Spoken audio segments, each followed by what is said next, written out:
Hey up, good people. How are you? Amar Patel here.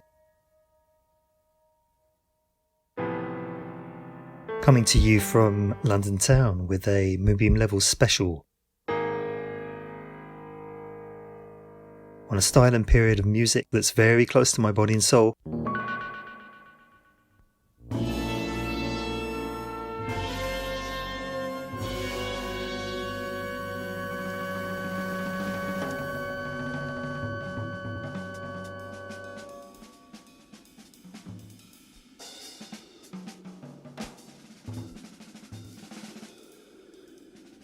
When most people think of 80s music with synths and drum machines, the usual electro-pop suspects come to mind.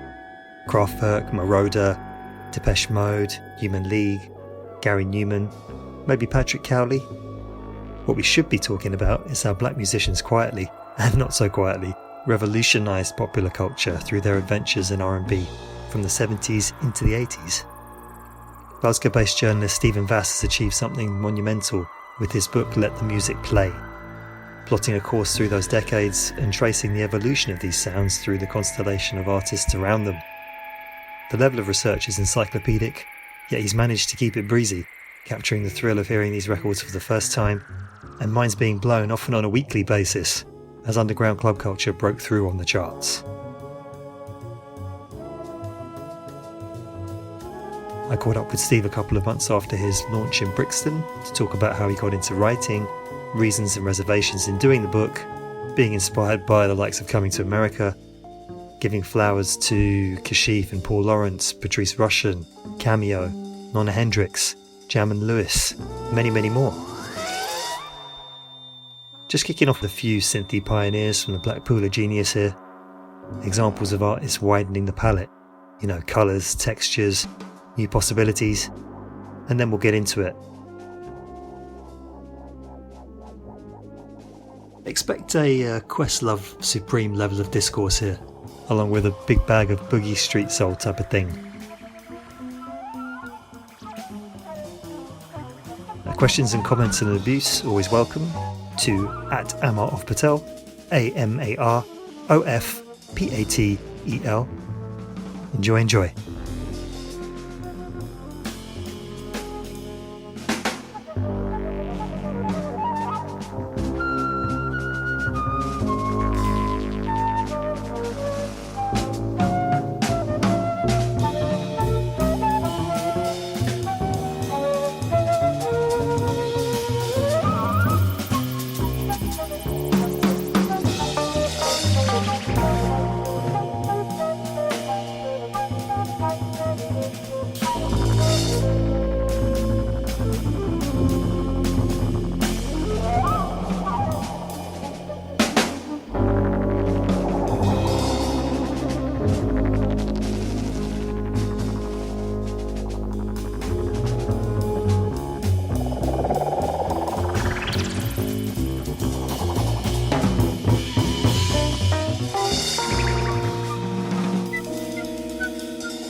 not around. Now the summer's gone and love cannot be found. Where were you when I needed you last winter, my love? When the winter came, you went further south, parting from love's nest, leaving me in doubt. Where are you when I need you, like right now? Our love is at an end, but you say now you have changed. But tomorrow will reflect love's past.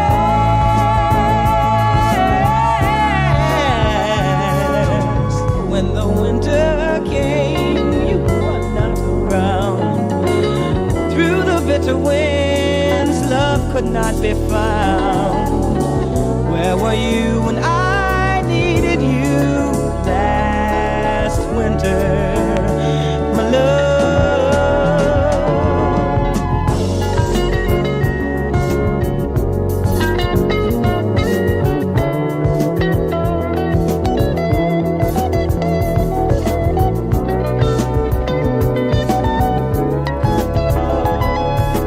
Need you, baby, need you, baby.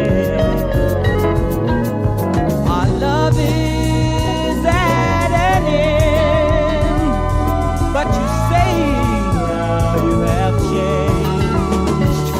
But tomorrow will reflect love's past.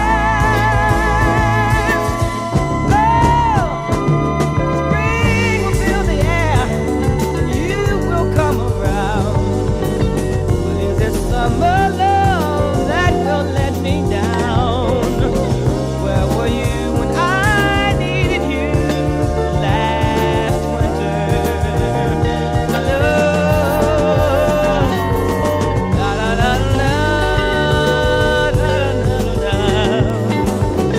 da da da da. Where are you when I need you, like right now? Right now, right now, right now.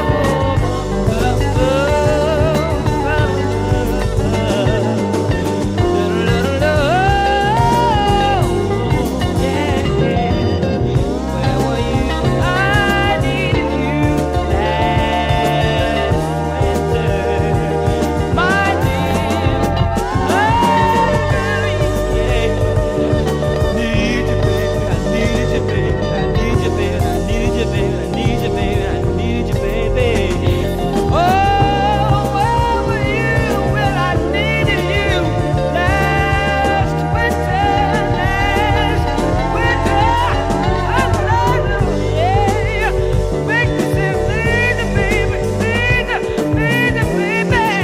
Oh, you want me to need you, baby. Oh, where were you when I need you?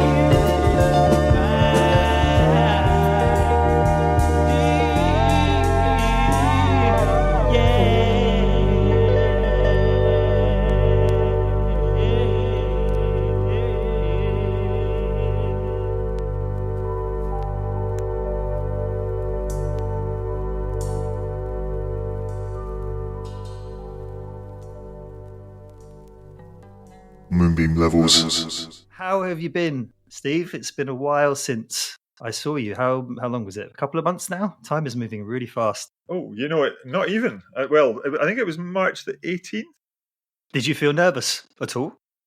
I don't think I felt all that nervous. It's weird. I found with this, I think with the Brixton one and also the one I did in Edinburgh, I was nervous like a couple of days before and did a bunch of preparation. And then I was actually kind of fairly zen when the thing happened. On the other hand, the one I did in Glasgow, I was pretty relaxed right up until I suddenly got on stage, and maybe it was because I knew a lot of the people in the audience, just because I'm based here. And maybe it was because there wasn't really much space between the stage and everybody else. It was they were right in my face. But I suddenly really felt nervous doing that, and it took me about 20 minutes just to kind of get my composure. I don't think that many folk noticed, but one or two of my good friends did.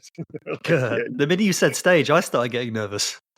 yeah. I know. I mean, stage is an exaggeration, right? But you know what I mean. Yeah. I think as a journalist, you're not really used to being the person that has to actually sort of answer for your own work. I mean, I've done over the years plenty of sort of sessions where I'm talking about something, but it's not something that my name is on in the same way as a book.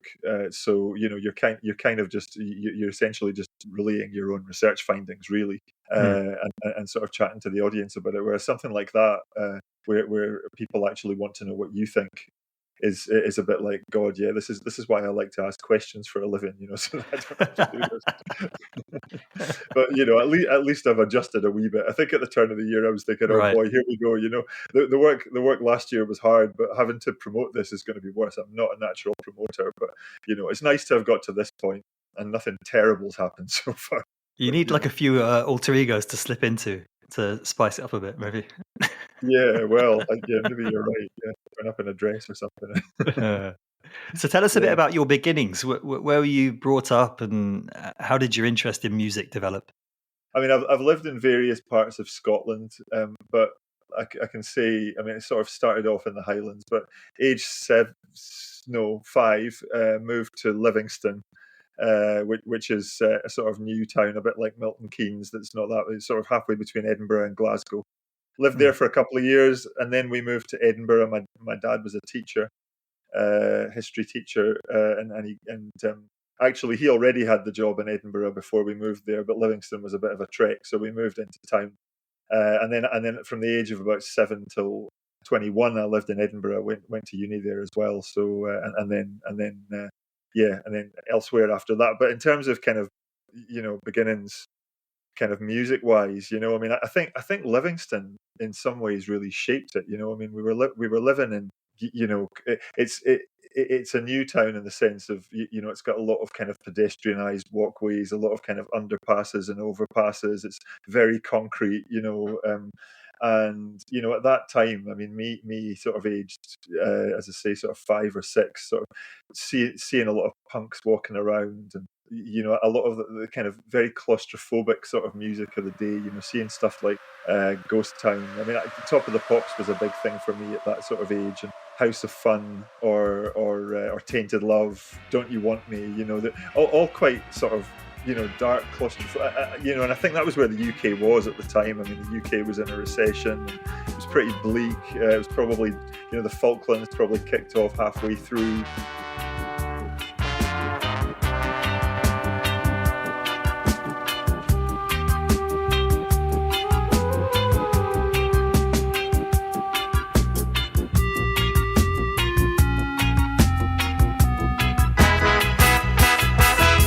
This storm is coming like a ghost town. All the clubs are being closed down.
I mean, This Is England really resonated with me when I saw the estate where that took place. That felt a lot like where I lived in Livingston.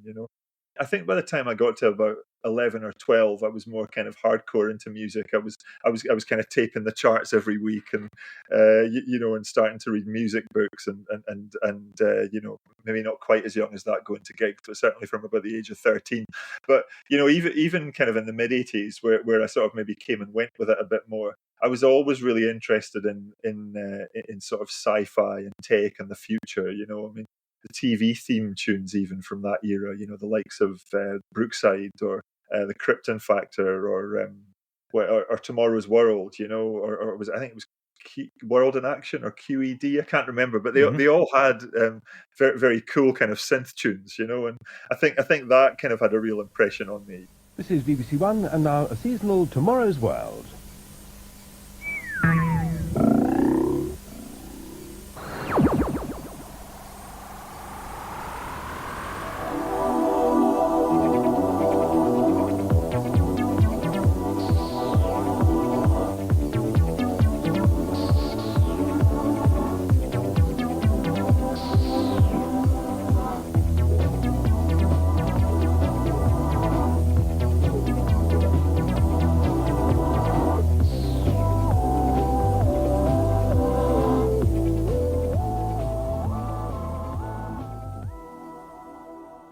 Things like that, probably more than I mean, I remember going to see Return of the Jedi when I was about 7 or something, but probably those more than your Star Wars or Star Treks or whatever. It was more kind of like the kind of British things that were on TV that probably resonated more with me, I think, at that So time. even then, at that young age, you were drawn to sounds that were, I guess, you describe as otherworldly, that were within pop culture. Yeah, I mean, don't get me wrong. I was also drawn to things like Land of Make Believe by Bucks Fizz, or Prince Charming. I remember going to a fancy dress party with a white stripe across my nose, aged about 6. I remember seeing Kate Bush doing what was it? I think it was Wuthering Heights, but I Wuthering wouldn't Heights, be old probably. enough to remember. But I think seeing her sort of with all her kind of very kind of Theatricality, yeah. yeah, theatric kind of dance moves and stuff. I remember seeing that in the early 80s and being very struck by that as well. So was there much of a scene, a music scene around Livingston? I mean, I certainly wasn't plugged into it. Looking back, I don't think so. I mean, no doubt there was something going on, but I'm thinking about. I mean, Edinburgh wasn't a real music town at that time either. There were definitely some sort of dance clubs that I wasn't going to. Like likes of Pure. I don't know exactly when that kicked off, but there were things like that going on. But in terms of going to see live music, most of the action was in Glasgow, to be honest. I mean, bands generally didn't come from Edinburgh, and there was a kind of old punk club that when I was a kid was called the Venue. I think it might have had a different name back in the punk era, but that was where you went to see a lot of the sort of a lot of the bands that were touring. It was a kind of 250 capacity venue at most. It's funny you mentioned Top of the Pops, because I was very much in that world last night. I was watching a documentary about the Pet Shop Boys and basically how they came to hit that real purple patch between 86 and 88. It's by a amazing, I don't know how you describe him, video channel creator or documentarian or journalist called Trash Theory. And he picks up on these really interesting periods in music history. Anything from post-punk, trip-hop, you name it. And just really, really well produced, slick editing, really good researching and referencing over 30, 40 minutes. And lots of those clips were from Top of the Pops. And I sat there and it reminded me how incredibly influential that program was. And I was thinking to myself, why the hell don't we have a program like that now? But then another voice was coming in my head going, well, would anyone really bother to watch it? How many people sit down in front of a screen now and watch religiously a show about music? It just doesn't really happen. But that was, for many of us, our first exposure to a lot of these bands, and just the first time we saw a lot of this equipment on stage, whether it was being played for real or not. Absolutely, yeah. I mean, when I think back to I mean, when I was about 12 or 11 or 12, yeah. I mean, myself and probably a lot of the kids that I was at school with were into Erasure, the Pet Shop Boys, New Order, Depeche Mode. It was all not an awful lot to do with the book. But a lot of those kind of sounds, and yeah, you would see, the rolling keyboards on top of the pops or whatever, or the Korgs, yeah, that was probably, you're starting to think that, I'm seeing this name again and again. These are these are the big, the big manufacturers of all this kind of amazing equipment that's making that music, and of course all the acid house stuff as well. Yeah, I'm sure we may come back round to that whole period of music again. I suppose some people call it electropop, however you want to describe it. We may come back round to that a little bit later, but yeah, perhaps we should continue down the book track. What Yeah. about music instruments? Did you ever get a Casio keyboard or anything like that when you were young? Not in any major way. I had one, but just a daft little one. I never really got into playing the keyboard. I got into playing the guitar when I was a teenager, but no, I don't. I used to write songs when I was a kid, but not with a musical instrument. There were just things where I would write the lyrics, and I would have a kind of tune in my head, but nothing ever happened with them. But I remember being about 12, and myself and a pal decided we were going to start a hip hop act, and we recorded a few songs that I wish I still had on a ghetto Oh, blaster. me too. Yeah, and we were. I can't remember what keyboard we were using. I think it was his, and it had a sort of. It wasn't like a separate drum machine, but it had a slightly better kind of inbuilt drum machine than some of those things had. But yeah, that was about as far as I went, at that time. Yeah. What about writing? I mean, what's the first paid writing commission that you got? Can you remember? Or whether it was on the music front or not? I think it probably wasn't until I was in my mid-20s. I might be wrong. I wasn't somebody that came to journalism particularly early. I was into writing, like probably like a quarter of 17-year-olds. I was into writing poetry and short stories when I was kind of 17, 18, that kind of age. And I was always and I was really inspired by studying English at school. But I didn't. I did law at uni. I didn't. I probably should have done English, but for various reasons, I ended up doing law. But it wasn't until and I kind of moved. I didn't want to be a lawyer. I moved to London. I worked in a record shop for about a year down there. The Music and Video Exchange record shops. Oh yeah, they're still going. A few of them. Yeah. I used to work in Notting Hill and sometimes in Soho. They had one in Berwick Street. It was quite a good place to be. And Must I have did been that quite for a an while. amazing education being in that space. Because some of the conversations you overhear. Unbelievable, yeah, and some terrifyingly knowledgeable people that worked there, and Yeah, intimidatingly so. oh, intimidatingly so. Yeah, you were kind of scared to express any musical kind of preferences, but they were always very much like everybody took a turn to put the record on that was going to play, so you kind of had to expose yourself, and invariably I probably wasn't putting on the right songs for some of those guys at the time. But it was an education, and I didn't particularly sort of, as I say, I did it for about a year. I think they actually sacked me in the end. What happened was I got a job working for this advertising agency that had a publishing arm called Zenith that published books about the future of the media, and they kind of hired me as a graduate trainee, and it was kind of like it was books for investors really, and I did that for about 3 years. I mean, there were actually really nice people that worked there. I got a really good training in how to write in quite a kind of dispassionate sort of businessy style, I suppose.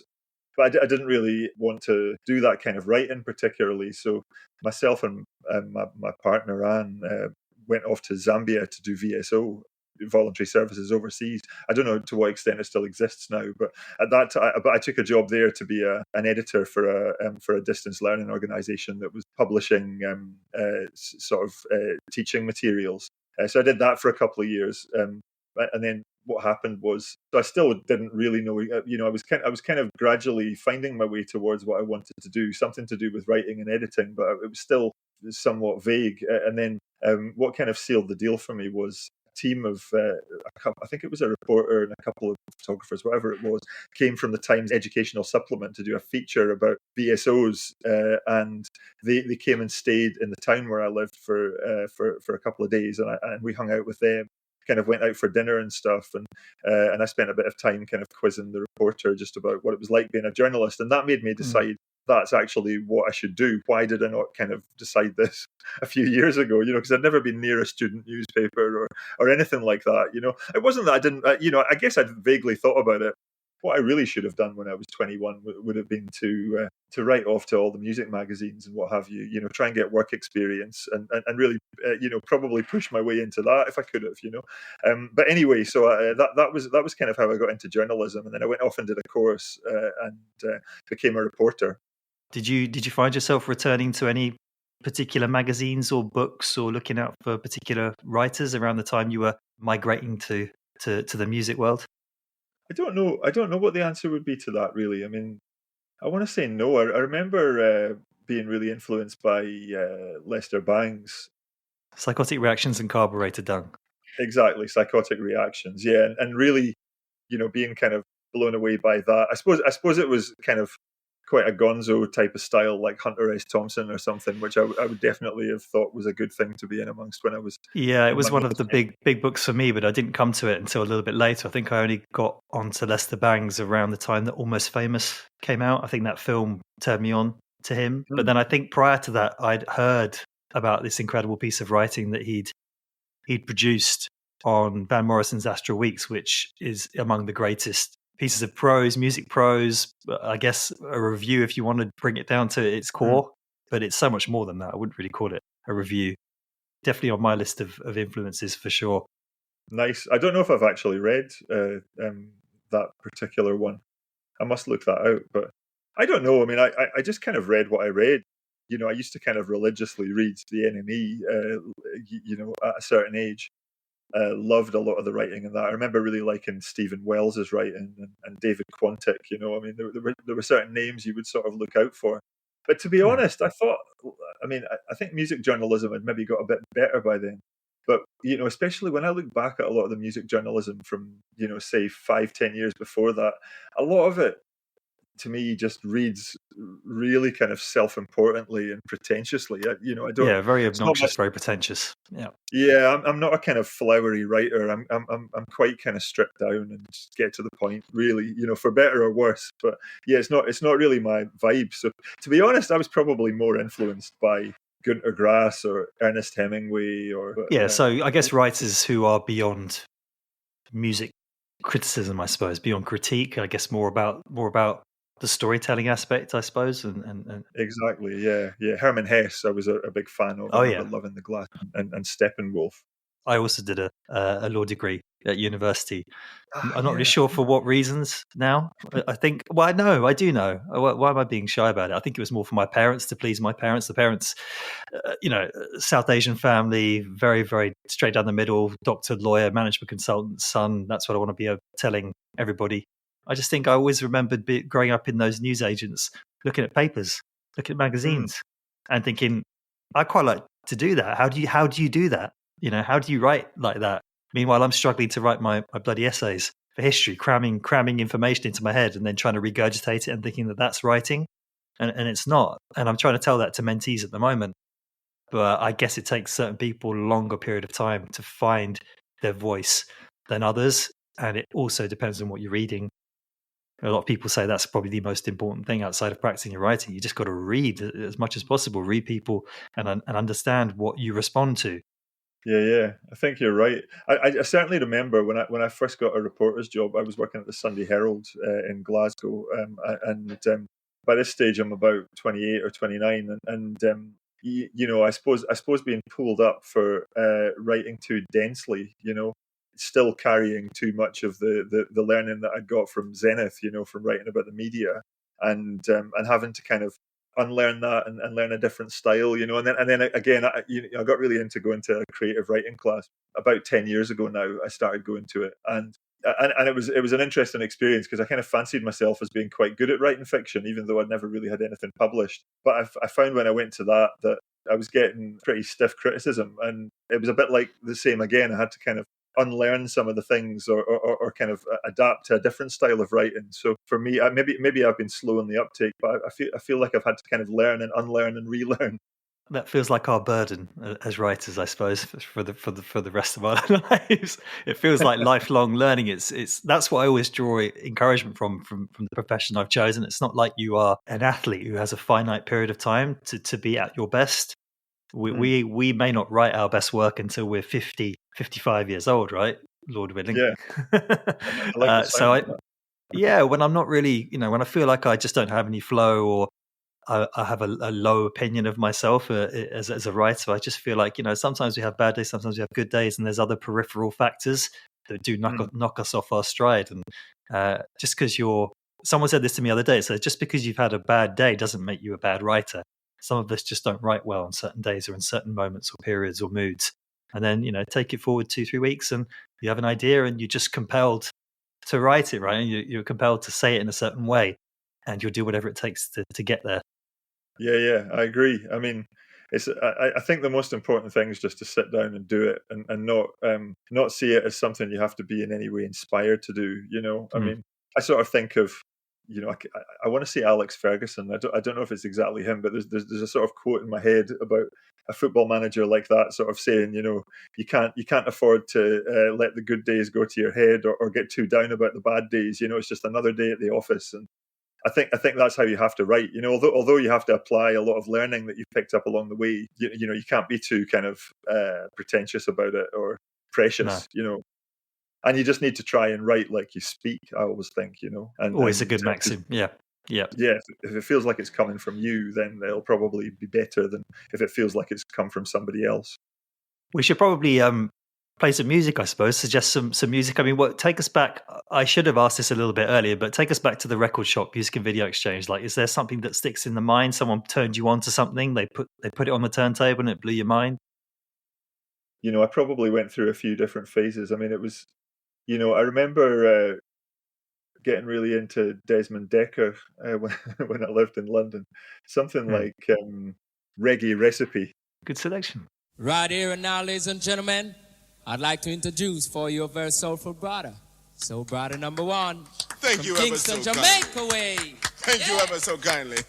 I'm here with my reggae machine, and I'm gonna do you some good in the neighborhood like I should. Hey, wait a minute, I hear a sound. That sounds like organ. Let me hear some drums to go with it, please. Come on now. That sounds good. How about some swinging guitar? Please, Mr. Guitarist, let me hear you. Yay, baby, that sounds like it.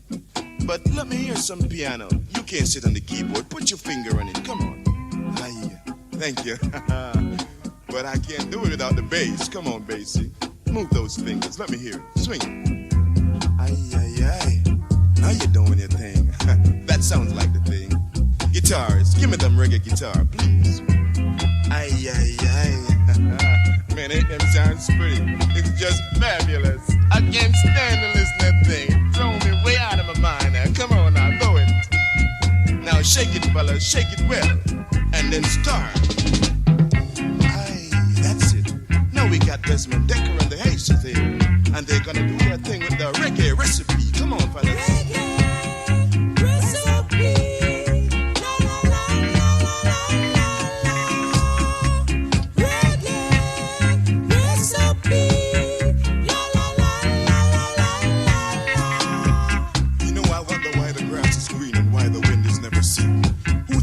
To build their nest and told the trees to take a rest. And when the moon is not quite round, tell me, where can the missing beats be found? It can be found in the reggae recipe. Come on, fellas, do your thing. Come on, let me hear it. Reggae recipe. La la la la la la la. Reggae recipe. La la la la la la. If you stay on my scene and be real king, you won't be no jalopy. It's like the farmers who took a potato and plant, you know, but they're going to dig your lane. So give me the recipe, fellas. Reggae recipe. La la la la la la la. Reggae recipe. La la la la la la la. Hit the spot with all you've got, because I'm a sure shot. I'm hot. I'm like the cat. You know me. I'm free. I'm hip. I'm real set, baby. So I wanna get some of them swinging recipe from the reggae. Do it. Reggae recipe. La la la la la la la la. Reggae recipe. La la la la la la la. What about bands? What about tougher stuff? I guess what period would this have been? This would have been late 80s, early 90s. Oh no, by that stage, no, that's like late 90s, maybe 2000, something like that. I was a big fan of Steely Dan at that time for my sins. I was listening to quite a lot of the Blue Nile. I don't know what I was listening to that was kind of contemporary then. What was the first record that really drew your attention to drum machines and synths? The first one attributable to black musicians in particular. I'm wondering. Probably Just an Illusion by Imagination. I remember being really sort of struck by that. Partly just because it seemed so different to, well, different, but similar too in a way. But particularly remember the video to that. It's kind of set in a haunted house, and it kind of starts. You see all the fog outside the house and stuff, and at first you're a bit like, what the hell's this all about? I remember really liking that.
Moonbeam Levels. There's some quite extravagant facial expressions, aren't there, in that video? If I'm remembering correctly, is that the same one?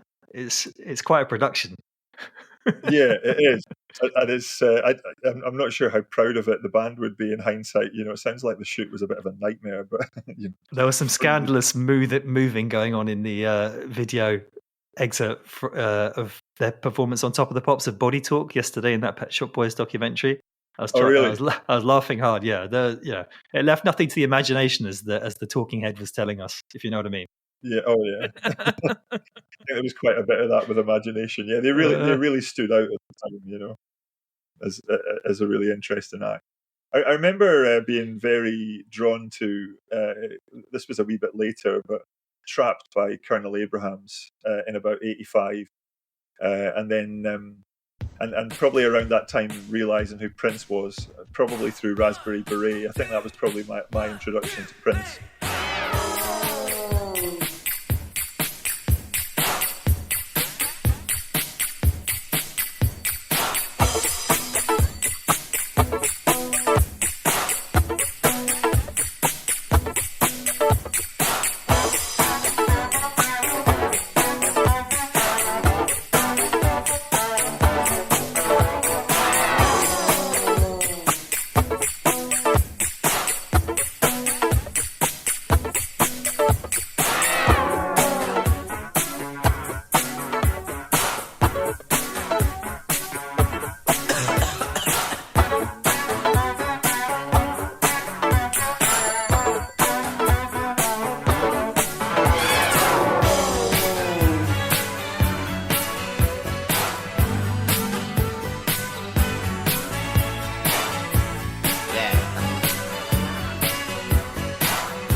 And I remember Nothing Going On But the Rent by Gwen Guthrie as being a song that I really loved as well, you know.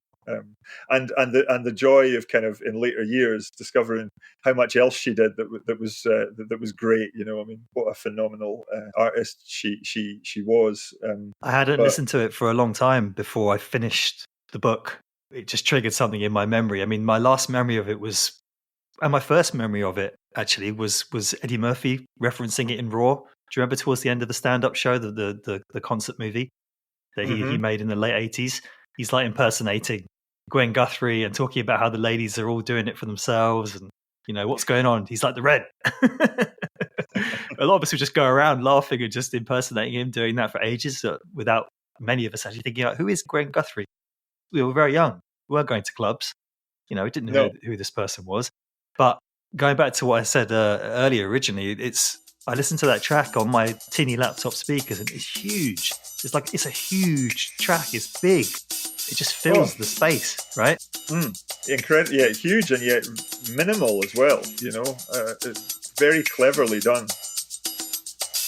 Bill collectors at my door. What can you do for me? Hey!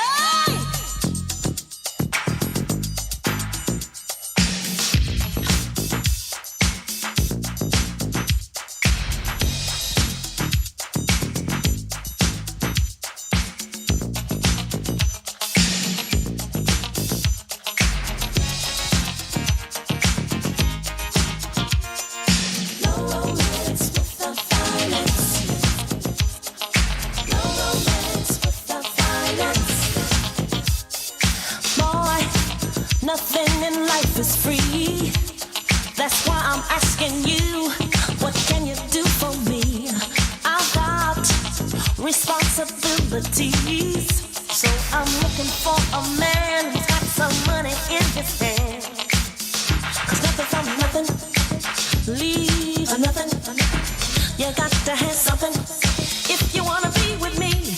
Oh, life is too serious, love's too mysterious. A fly girl like me needs security, 'cause ain't nothing going on but the rent. You got to have a J.O.B. if you wanna be with me. Ain't nothing going on but the rent. You got to have a J.O.B. if you wanna be with me. No romance without finance. I said no romance without finance. Boy, your silky words are sweet, but we're only wasting time if your pockets are empty. I got lots of love to give, but I will have to avoid you if you're unemployed. 'Cause nothing from nothing leaves a nothing. You got to have something if you wanna be with me. 'Cause life is too serious, love's too mysterious. A fly girl like me needs security, 'cause ain't nothing going on but the rent. You got to have a J.O.B. if you wanna be with me. Ain't nothing going on but the rent. You got to have a J.O.B. if you wanna be with me. No romance without finance. I said no romance without finance. No romance without finance. I said no romance without finance. Oh, you look good to me. Your silky words are sweet, but your pockets sure look empty.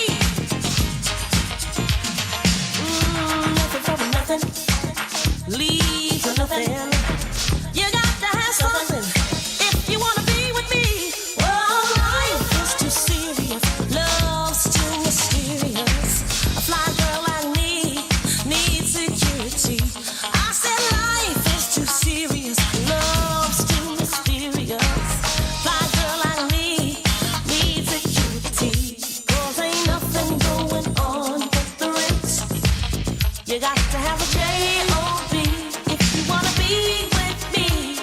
Ain't nothing going on with the rest. You got to have a J-O-B if you wanna be with me. No romance without finance. No romance without finance. No romance without finance. I said no romance without finance.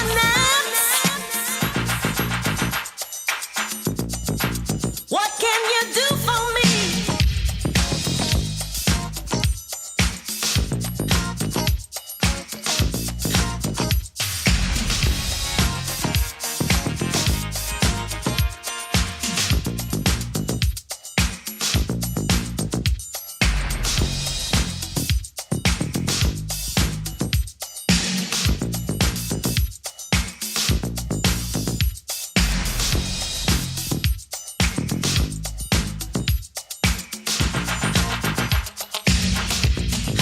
Oh, you look good to me.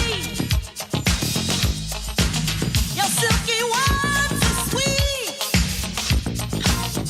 but your pockets sure look empty.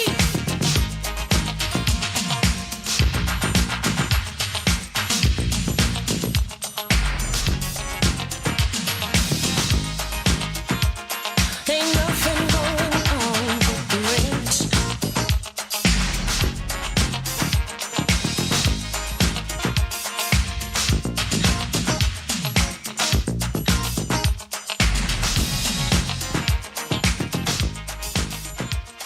I'm looking for a man to put some money in my hand. It was songs like that that made me want to do the book. I think, you know, just remembering things like that and feeling like a lot of them had been forgotten, or "Come Into My Life" by Joyce Sims as well. That was another one from, you know, around about that time.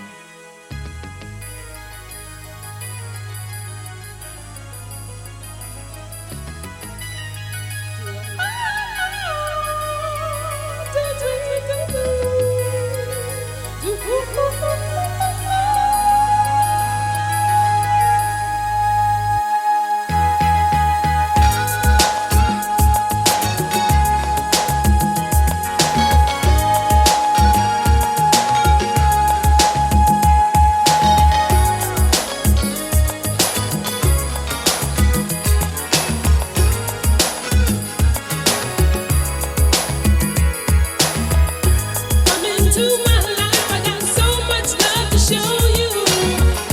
Come into my life, boy, I adore you. Come into my life, I got so much love to show you. Come into my life, boy, I adore you. Into my life, I'll open the door if you come into my life.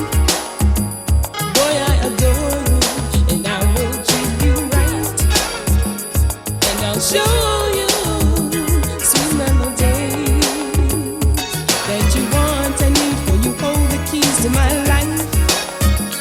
Good times will flow if you make our love strong and tight. Together as one, not two, will shine like diamond ice, and I'll show you sweet melodies that you want and need, because I can brighten up your days. And when you're feeling bad, I put a smile on your face. Can you tell me of what price must I pay to make you see things?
there were a lot of great sort of soul and R&B records that kind of came, and some of them just didn't really get well remembered to the extent that they should have.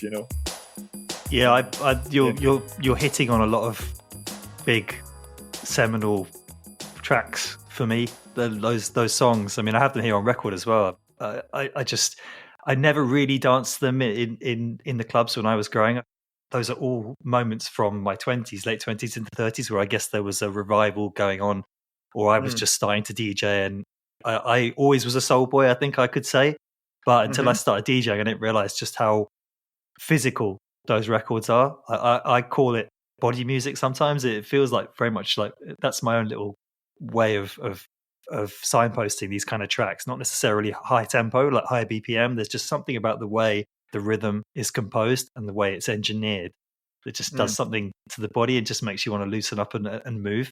Come Into My Life is very much my kind of like down tempo soul with a bit of a groove, a bit of a gut to it. You just don't hear enough of that music anymore. It's very much of its time. And it's got a real kind of warm breeze to it. There's something you can it's kind of Caribbean. Yeah. A bit like Sade as well. I mean, I'm trying to remember how. I don't think I was particularly paying attention to Sade around the time that we're talking about, because I did, probably like most kids, I came and went with it. It would depend on what else I was up to at the time.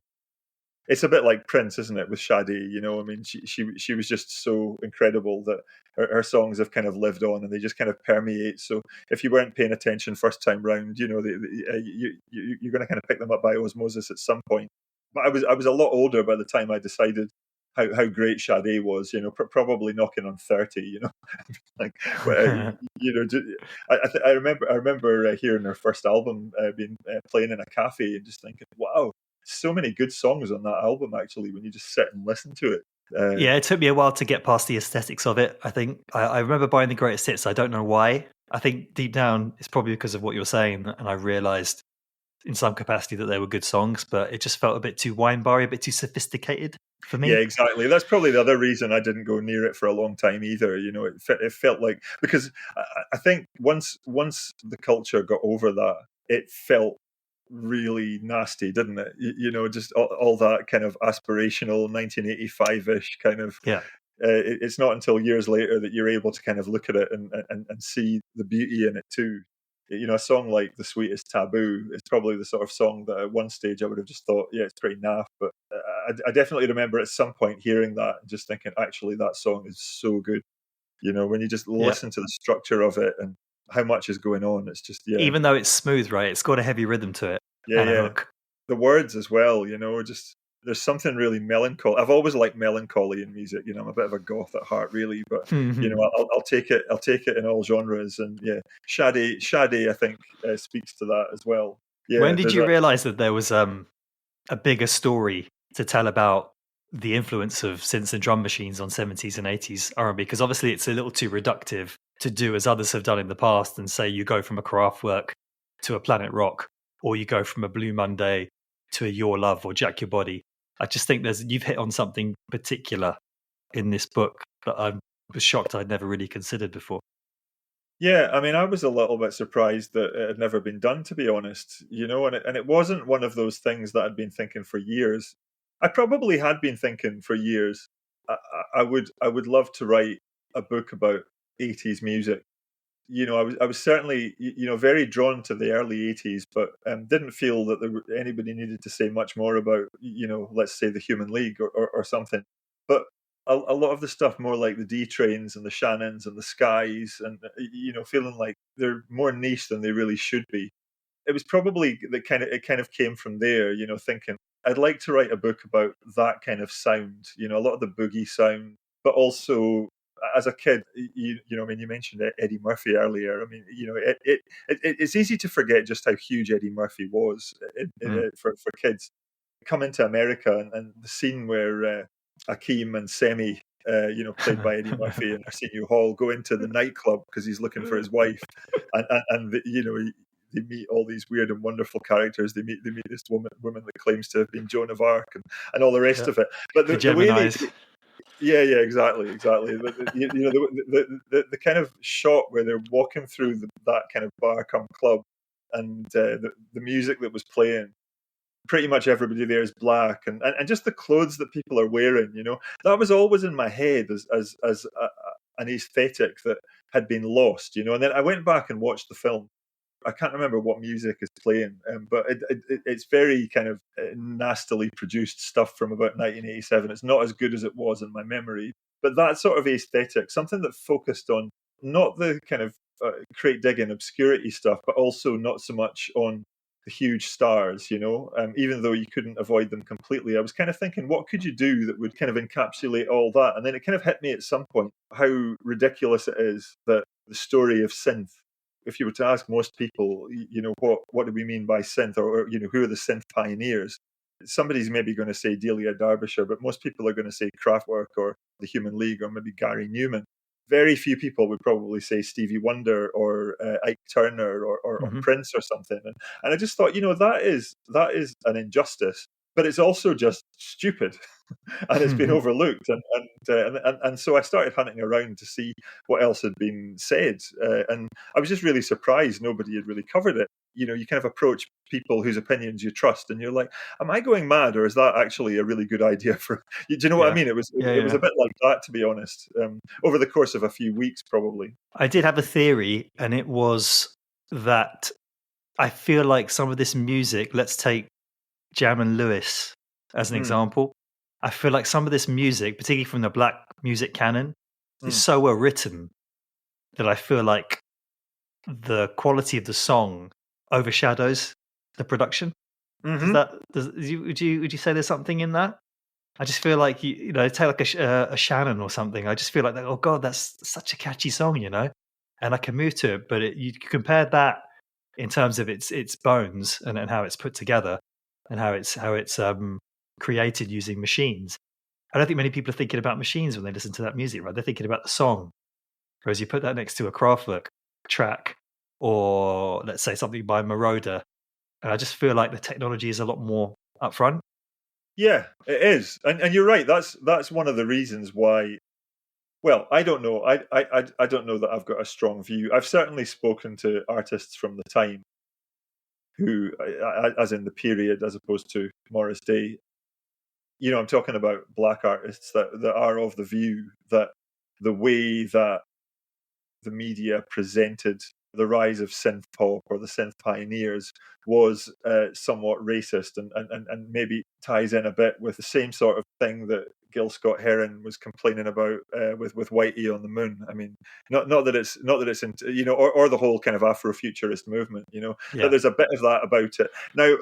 I think there might be some truth in that, or there may well be some truth in that, but I don't think it's necessarily done intentionally. If it is, I mean, I haven't sort of particularly spoken to journalists from that era to see what their take would be, but I think you're hitting on something that's equally right, which is that the synth work on a lot of the kind of R&B black music tended to be a bit more subtle and a bit more blended.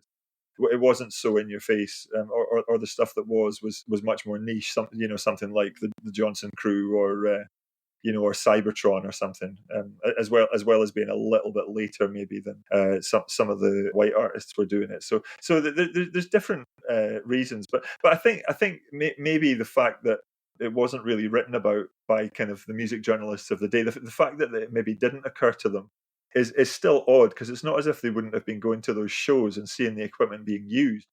And and people will say, well, it's a different genre, and I think that's partly an explanation too, is the way that music gets compartmentalized, and it's like, well, this is synth pop, let's say. So of course D-Train aren't synth pop, so therefore they weren't synth pioneers in the same way as Depeche Mode. But who says it's not synth pop? I mean, it's more soul influenced or whatever. It's this or it's that, but it still sort of is synth pop. I know it's not the same sound exactly, but who decides on these categories, and are they always helpful? And they do tend to create divisions between black and white music. One of the reasons why most of the synth pioneers are seen as white people is probably because of that kind of compartmentalization, I would have thought. Yeah, and I think in terms of how you receive the information, what breadth of information you receive is actually down to who's asking the questions, right? I feel like maybe there was an insufficient curiosity among the press to ask how this music came about. Maybe there was a preoccupation with where that person comes from, or if they're kind enough, an interest in the struggle or what it's taken to become a musician. Less about the technical side of things. Okay, how did you make that sound? What's happening in that bridge? Something like that. I feel like nowadays, just through the abundance of music, more of us are more curious about the sounds that we're hearing, and we're also more fluid in terms of where those sounds come from and where artists draw from. This whole genre fluid era that we're in now, it really has its advantages, I feel. But again, it's nothing changes in the sense that you're only going to know as much or as wide a breadth of information as the person asking the questions is going to allow. I think you're absolutely right, and it is great that we are in a time where the genres are a lot less specific. That's the thing. I mean, genres were so specific back then, and your whole friendship group was kind of determined by what you were into. I mean, if you suddenly if you were in a friendship group in 1987 where you were into, let's say, I don't know, metal, which was never particularly one of my predilections, and you turned up and started saying that you were into hip hop, that could be a major issue for whether people would still want to be friends with you. There's always outliers, but back then, let's say like 50s, 60s, 70s, you could tell what someone's listening to just by their haircut, right? Or the Yeah. shoes. Less so now because everything's so jumbled up and mixed up, and people are drawing and assimilating and recontextualizing left, right, and center. So it's a bit more of a mystery, I suppose. Just talking about depth and breadth for a second, how do you plan a book of this depth and breadth? I mean, the number of artists, bands, records, instruments, genres, subgenres, and milestones you move through is quite remarkable. Thank you. I mean, I think I can't remember quite what came first, but I was definitely setting parameters quite early on. I mean, my parameters were, as I say, broadly wanting to focus on stuff that was hits, but not necessarily the stuff that's the most remembered. I didn't. I wanted to focus on up-tempo R&B, so I didn't really want to get into the balladeers. I didn't particularly want to be writing about, let's say, Simply the Best or something. And I didn't really want to focus on hip hop, and I didn't really want to focus on techno and house, and I didn't really want to focus on white music. So it was more kind of defining it in the negative. That although I ended up breaking all those rules, as you'll know, because it was a classic case of mission creep over and over, because it's like, well, yeah, it'd be nice if that person who did such and such didn't then go on to become quite an interesting hip hop artist, but they did, so therefore we can't completely ignore this. Plenty of that went on. So, but I think that was my starting point, and then, I mean, I had enough of a grip on sort of the stuff that I was going to be researching and writing about, that the chapter outlines that I wrote at the start, at least as far as the 80s were concerned, were roughly where I finished. Where I kind of went a bit awry was more in the 70s. I think I thought that I could deal with the 70s in about 1.5 chapters, or let's say the 60s and 70s, and then you start looking into it, and I was a bit like, oh my god, I had no idea about this and this and this. So suddenly it's 4 chapters really before I've even got as far as 1980. So I was a bit worried in the first kind of quarter of the project, let me say, because I did think, Jesus, if this keeps happening, I'm stuffed, but at least after we got past about disco sucks or something, then it settled down a bit.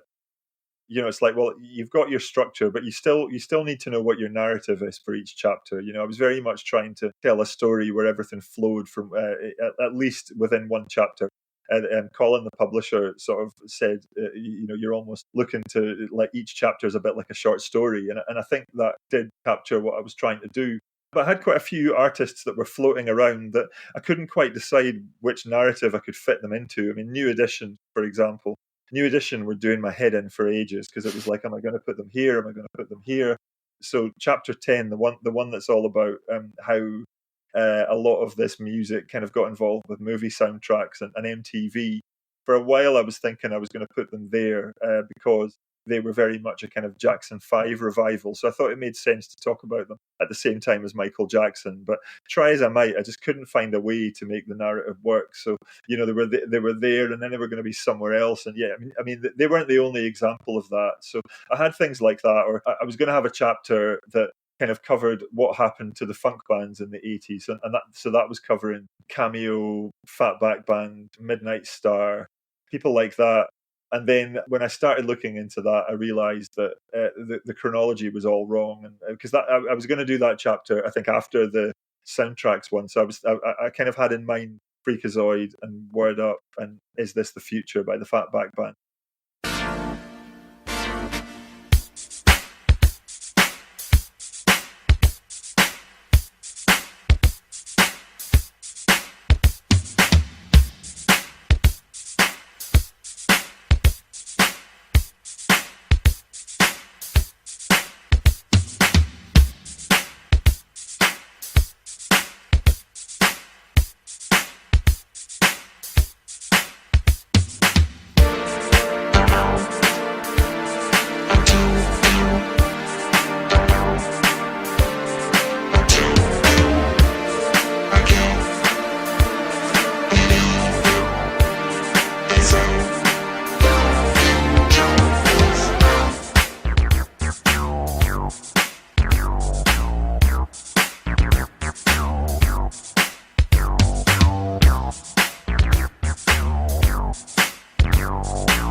We can put a man up in space, but on Earth it's just a rat race. Is this the future? We got people working 9 to 5 while over 10% are trying to stay alive. Is this the future? Crime is up, education is down, but the Dow Jones is on the rebound. Is this the future? Ronald Reagan says stay the course, but only a fool would want to endorse this kind of future. Every day as I go my way, I can hear the people as they say, "Hey brother, can you stay on time? I don't want to end up doing time." But they say it's just a sign of the future.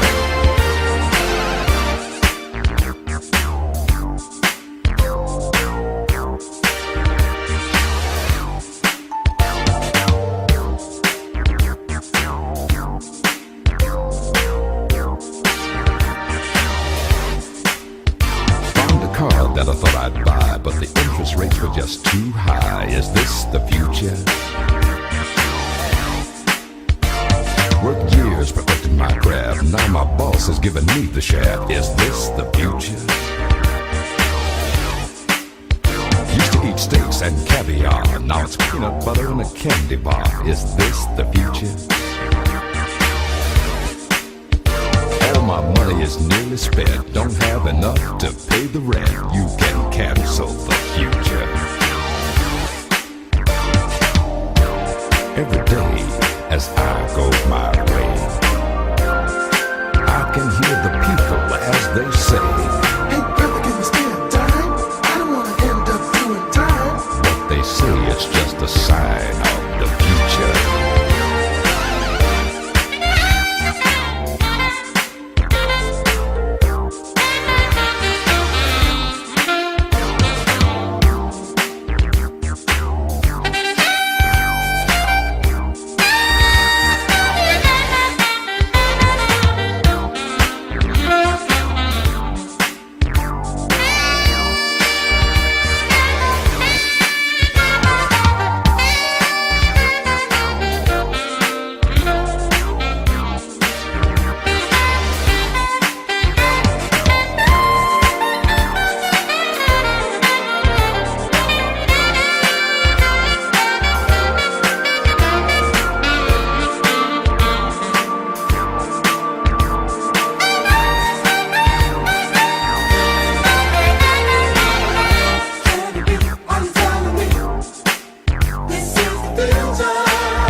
But of course, when you start digging into it, a lot of those stories and a lot of good records by these acts go further back than that. And really, it would be stupid to ignore what Cool and the Gang were doing at the start of the decade, even though Celebration isn't a record I've got much love for, But I'm sure everybody writing a book goes through these kind of headaches, chronology, Yeah. narrative, structure. Moonbeam Levels. Was Go on. knowing when to drop anchor at certain milestones, was it an instinctive process, or did you have to edit and revise the draft to make it feel as tight and breezy a narrative as it feels? I certainly did have to pare it back a bit, but not hugely. Again, talking about that movies chapter, I always knew Michael Jackson was going to be in there because of the way that Billie Jean changed MTV's programming schedule. And I always knew that I was going to be talking about, say, Flashdance and the Weather Girls, the Pointer Sisters kind of in their pomp doing Jump and stuff. But I didn't necessarily know which order it would come in or how I would fit the story together, or to what extent I was going to talk about Fame. I mean, as you know, the chapter kind of kicks off with Fame, which kind of Yeah. it had to in a way, because that was 1980, and that was really important in terms of the way 80s soundtracks developed. So it felt like you really have to kind of start there. But I mean, it's a bit like a Venn diagram or something. It's like these things all sort of fit in here. I don't really know how they're all going to knit together, or whether they're all going to fit in there, but that's roughly where I'm coming from. I suppose as well, a lot of the way of doing that was, I had a huge kind of document full of connections between artists, so, and I was constantly coming across new ones. So you'd be like, take Rockwell's Somebody's Watching Me, the fact that Michael Jackson and Jermaine Jackson sang backing vocals on that. So, I had, my document full of lots of things like that, so that I could refer to it, so that when it came to those chapters, I'd be like, okay, well, it would make sense to talk about this, and then move from there to this and there to this. And a lot of that kind of mental process, I suppose. Yeah, I was imagining some kind of a constellation of artists when I was going through it. I was going, wow, it's almost like I personally would have had to have drawn it, because the connections are sometimes so intricate and so far-reaching. To hold it in your head, almost impossible, I would have thought, unless you're Questlove or someone like that. Yeah, exactly. And Questlove was very inspirational for the book as well. Just I must have listened to almost his entire podcast during the research, and his ability to do that. I mean, I don't know how consciously I did that. It's the first time I've really thought about this, but I think his way of doing it, I think, must have rubbed off on me a bit. Just how well he does that, But it feels so spontaneous, a lot of the stuff that he comes up with as well. I mean, I'm sure they do research these things, but you can tell he's just such a fan and enthusiast, Yeah, and he's lived it. He's really lived it. He's been, tethered to the radio. He's been in the record shops. He's been in the club, talked to the artists, hunted them down, worked with them, debated his friends from noon till night. You can just feel it. Some people, they just come with a different level of knowledge and insight, I suppose, that you just can't get from just reading. But listening to a guy like that, you feel like, if I'm going to write a book about this, you have to somehow imitate that, and it's not like you have to pass yourself off as somebody that's always, that's kind of taking it in with their mother's milk exactly, but it has to feel like it's as good as that, or at least as near as I can get to that. Just on the story, the telling the story aspect, who gets to tell the story? Did you ever feel overly conscious or anxious about the fact that you would be telling this story about R&B, a predominantly black form of music expression? Yeah, very, very painfully conscious of it, and it made me really pause before I decided to go ahead. And I contacted various people that have got, that are prominent in kind of black culture in America. Not so much maybe to sort of ask the permission exactly. Maybe on some level I was, but more just to get their view about, if they were me, how would they approach this? If you're a white journalist, what guidance would they give me about the do's and don'ts? What would they not want to see somebody like me doing in a book like this? So, and I definitely went back and forth over it for a good while before I decided to go ahead. And I guess partly I went ahead because one or two of those people, I mean, not to say that lots were unenthusiastic, but the one or two that really engaged with me, their encouragement was very heartwarming and made me feel like I wanted to go ahead. But also just the fact that nobody had done it. It's been 40 years. A lot of these people aren't going to be around much longer. A lot of them are gone already. Somebody's got to do this. And I'm going to be giving people their voice, hopefully through the book anyway. So I just thought, let's do it. I mean, I've got very mixed feelings about this. I mean, there's a huge debate in fiction, as I'm sure you're aware, just about whose voice is acceptable for you to take on as the narrator. And I wouldn't necessarily take on a black voice I don't know. I'd certainly be very cautious about doing that. Certainly a black American voice, maybe a black Glaswegian I'd feel a bit closer to. But maybe there's a level of authenticity and ownership or something that comes through fiction, where as a journalist, maybe if you're telling the story in a kind of heartfelt and honest way, maybe people don't quite need the same.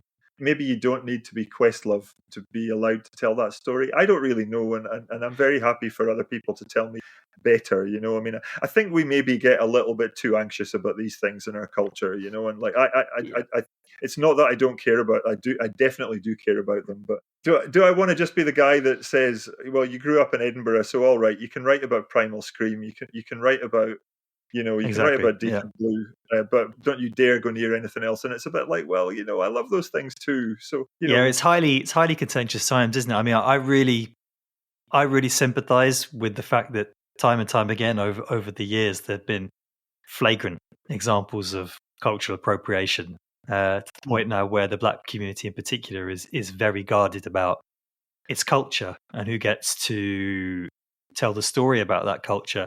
But I feel like when you're a journalist in particular, I think what matters even more is ethics and your values and the processes you put in place to live by those. So I think as long as you're passing the mic, to put it one way, as much as possible to people that are in that milieu, the ones that were living it, the ones that were closest to it, then you are effectively a custodian of that story, right? The minute you start trying to rewrite history, that's when we have a problem.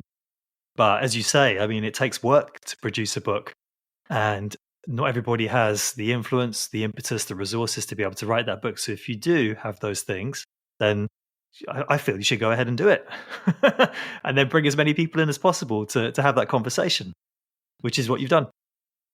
I hope so. And it's about turning people on to that music that wouldn't know about it already. And a lot of them are going to be sort of white 20-somethings and 30-somethings, I mean, obviously the book's for anybody that, wants to read about it. But I'm kind of conscious of that too. So who do you think deserves more paragraphs in this tale? I think you mentioned Reggie Lucas at the book launch, at your London book launch. I found his influence on the early career of Madonna really interesting. You also spoke about Kashif as this visionary in business, as an educator. I mean, I've got other names popping in my head. Patrice Rushen, Larry Hurd. Yeah. A lot of these people are people that deserve more attention, I mean, Patrice Rushen, as, far and away the first black woman who was using synths in a major way, right back to about maybe 74, 73.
Pretty much the only female band leader, I think, in that whole kind of jazz fusion movement.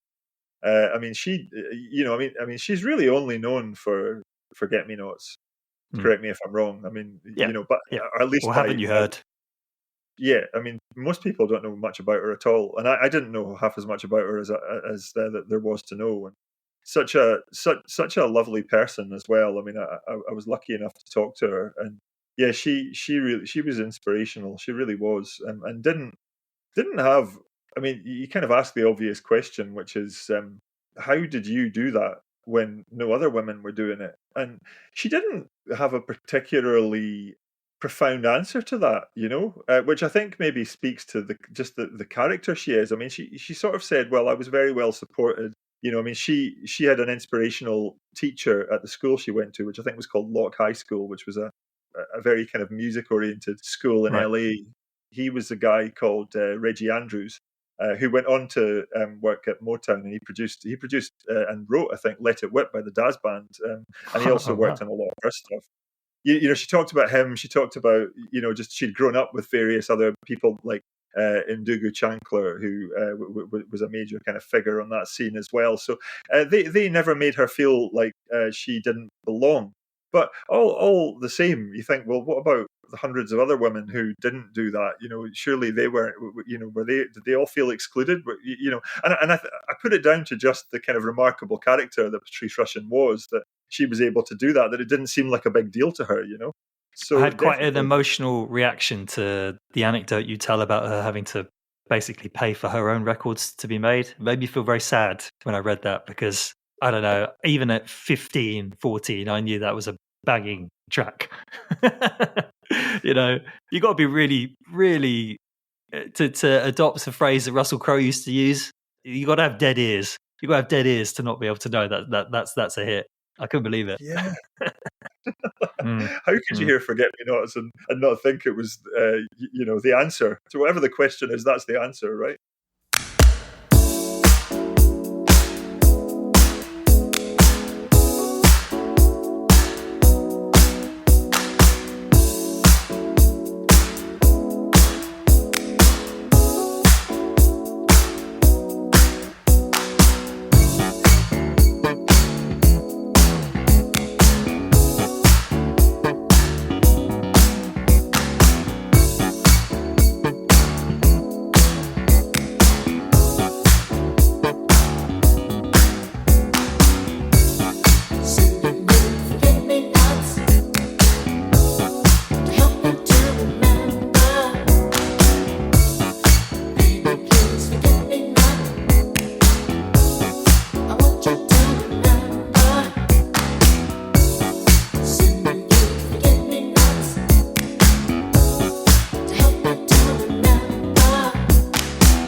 You know, I should almost do a playlist of all the songs that I mention in that book that the execs thought weren't good enough to release as singles.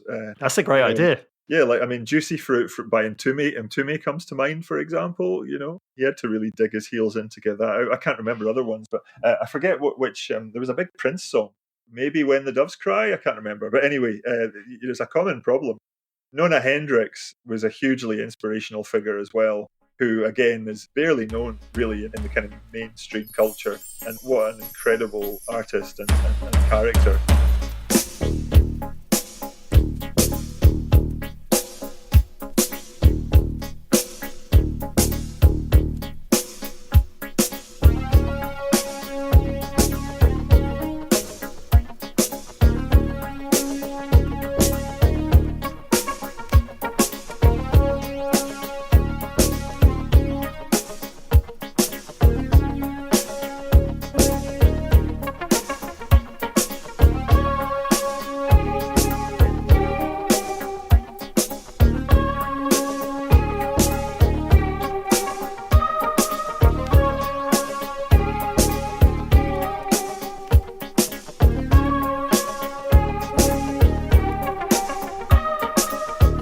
dust, us to them. Change your mind, change your skin. Life to death, weak to strength. Cash your check, change your sex. Day to night, dark to light. Hard to soft, on the off. Push to shove, hate to love. In and out, it's all about their hair transformation. Variations, alternations, deviations. You know Mother Nature rules us all. I move and I go in time, fast or slow. I move through doors, each time less or more. Wet to dry, eye to eye. Yin to yang, pleasure, pain. Good to bad, crazy or sane. Oh, you make the rules, then you play the game. Fist the glove, lose or win. You live a life of sin, then you're born again. Trash to art, heart to heart. Big or small, we're all apart. 'Cause they're just formation. Variations, alternations, deviations. You know Mother Nature rules us all. They're just transformations. Variations, alternations, deviations. You know Mother Nature rules us all. I move and I go in time, fast or slow. I move through doors, each time less or more.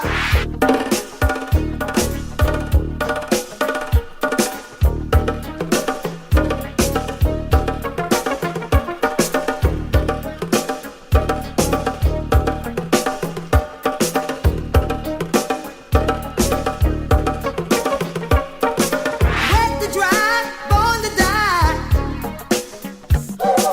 Yin to yang, pleasure, pain. Good to bad, crazy or sane. You make the rules, then you play the game. 'Cause they're just transformations. Variations, alternations, deviations. You know Mother Nature rules us all. You know, you mentioned Kashif, and absolutely Kashif, but also Paul Lawrence, Kashif's production partner in all the kind of classic stuff that he did with, you know, Evelyn Champagne King, Melba Moore, Howard Johnson.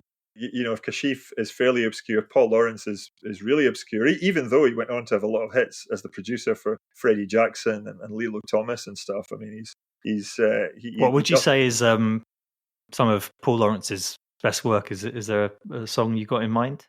I mean, for example, he wrote My Love's Coming At You by Melba Moore, which is surely one of the top 3 songs that they did as a pair, I would say.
He wrote, what did he write on? He wrote a couple of the songs on Kashif's first solo album, a couple of really good songs. He did Strung Out on his own solo album from about 85, 86 is a fantastic song as well, if you know that one. So and he did, but all the Freddie Jackson's run of R&B number ones from the later 80s, Paul Lawrence was behind pretty much all of them, I think. So he was never far away from some of those kind of classics. But yeah, not songs that were maybe big pop hits, you know. We spoke about Kashif a little bit in Brixton, didn't we? I mean, I fell for his music in quite a big way. I think it was around the time I discovered The Mood on a compilation.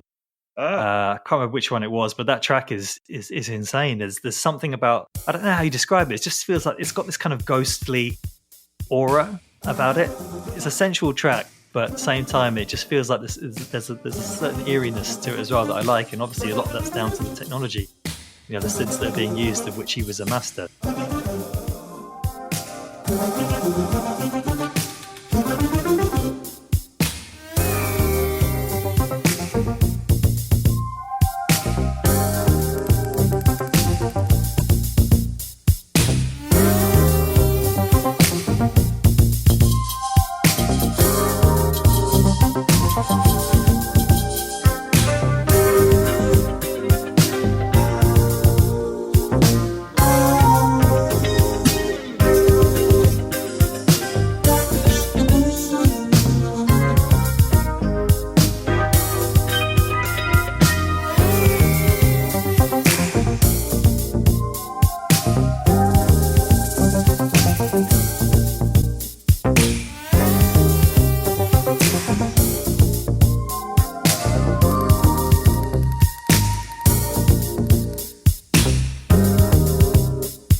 But then I didn't know his story, talking about his role as an educator, the series that he was working on as a director, the documentary producer, which we also spoke about, that 10-parter. That was about the history of, what was the subject of that? That was the history of black music through the ages, right? Was that what it was? I think it was as ambitious as that, yeah. Who knows where that is now? I would love to. Someone needs to make that happen. I have to give Questlove a call. Absolutely, yeah. How do we get to see that damn thing? It's gonna be phenomenal. And he's interesting as well, because I think I did know, but I've forgotten the story of exactly why he fell out of the music industry. But he definitely got drawn into the whole celebrity thing. He had a big mansion in Connecticut that was the place to be circa 1985, where all the big kind of faces used to go there. Yeah, Which I remember you telling me about, and I was surprised when you told me this, because he gave me the impression that he was always quite a grounded individual, extremely driven. I'm not saying he abstained from things, but I felt like that scene didn't feel like he belonged in it. Yeah, when you think that that this was the guy who, when he was touring with BT Express, I mean, he was already pretty fastidious, I think, but he was inspired by the bass players at Jamal, a Muslim who gave Kashif the book, the Muslim Which he book got his name. Yeah, chose his name, and then he decided that BT Express weren't serious enough as a band, which is partly why they fired him a couple of years later. So yeah, he was like a real kind of disciplinarian, but I guess like a lot of people, he had other sides to him too. Moonbeam Levels. What was the biggest revelation or controversy you discovered during your research? Let me think. The kind of thing that made you got you checking all over the internet going, no, that can't be right. Yeah, so it's interesting. I mean, because of the nature of the project, because I was covering a lot of ground quite quickly, it probably didn't lend itself to kind of major discoveries of the sort that, if you were just concentrating on one artist, you'd be bound to kind of come up with. I think it was often more about the connections or just things that I wasn't necessarily the very first person to come up with, but they were really interesting and probably most people don't know them. I mean, one thing that kind of comes to mind is the story of Peter Slakis. I may be pronouncing his name slightly wrong. The Dutch DJ who remixed "I Can't Wait" by New Shoes. The fact that he was the same guy who had an acid house hit in about '88 with "Jack to the Sound of the Underground" under the name of Hit House. And then he was one of the 2 or 3 guys that were responsible for founding Dutch Gabba Techno. Oh wow! and then was killed. It's all in a coming car back accident. to me now. Yes. Yeah. Like I mean, he was kind of a fascinating character. Just listening to interviews with him, and it was very sad. I mean, he died when he was just in his early 30s. Who knows what would have become of him? But or Barbara Mason, I really find myself drawn to. I mean, I didn't know that she was considered to have been the person behind the very first Philly soul song, which was "Yes, I'm Ready" from about Is that right? 65, which had I think Kenny Gamble played on it, and also Earl Young, the drummer, the mainstay of the whole kind of Philly sound. It was quite a kind of pop soul sound, I suppose, she had in the 60s, not a million miles away from some of the sort of Motown records of that era. But then she becomes the kind of queen of very knowing kind of 70s confessionals, very kind of late night sort of vibe, and kind of ekes out a living through the 70s, and is really hard up throughout.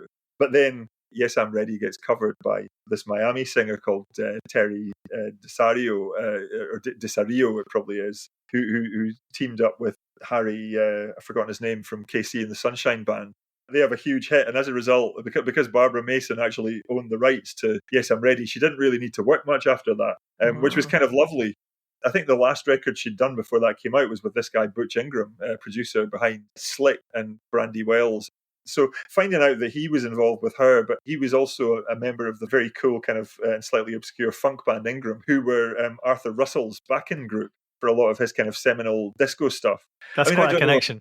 Yeah, just all the connections that kind of weave in and weave out. And then other than that, sort of nice nuggets, the fact, for example, that "Love Come Down," the drum beat for that was apparently sampled from "And the Beat Goes On," which Kashif and Lawrence were very much trying to emulate. Little nuggets like that. It's trivia galore. Any one-hit wonders or less familiar tracks that deserve more attention in the here and now? I flagged Tonto's Cybernaut when I was going through some of the music that really made an impression reading the book. Materials, I'm the One, which we talked about. I love that track. Full Force is Alive. I Want You Just For Me.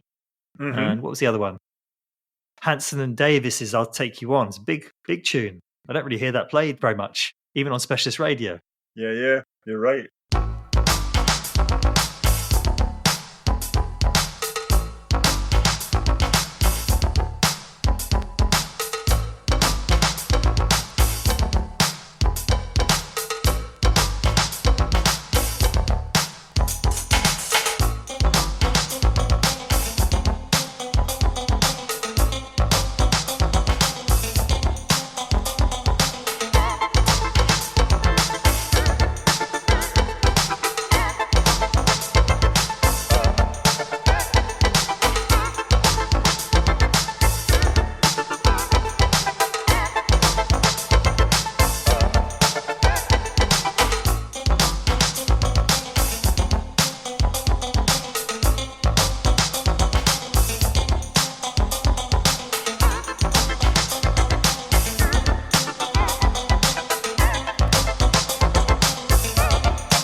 what would I pick out? I mean, I Clear were a big revelation to me. Maybe. I mean, quite a few of the Clear songs, but "Secret" by Clear is a great track from about '85, or "She Said She Loves Me" from I think about '82. So right, so right, so right.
Tonight is a great track as well. Oh, Tonight's amazing, isn't it? Yeah, it's so kind of underwatery and vibey. It's brilliant. Cameo are another good reason for doing a book like this, because most people only know about Word Up and Candy, but I mean Single Life, for example, by Cameo, slightly like Tonight in a funny way, but that's a great track.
Every little thing you do makes me smile.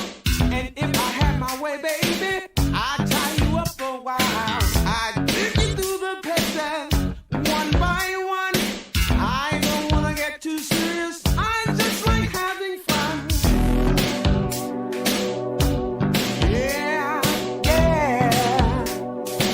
I just like having fun.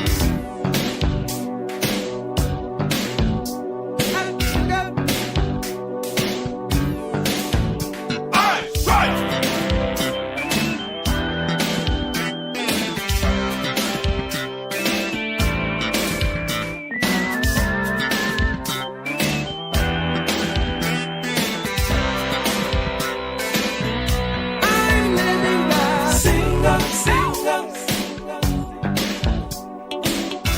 life.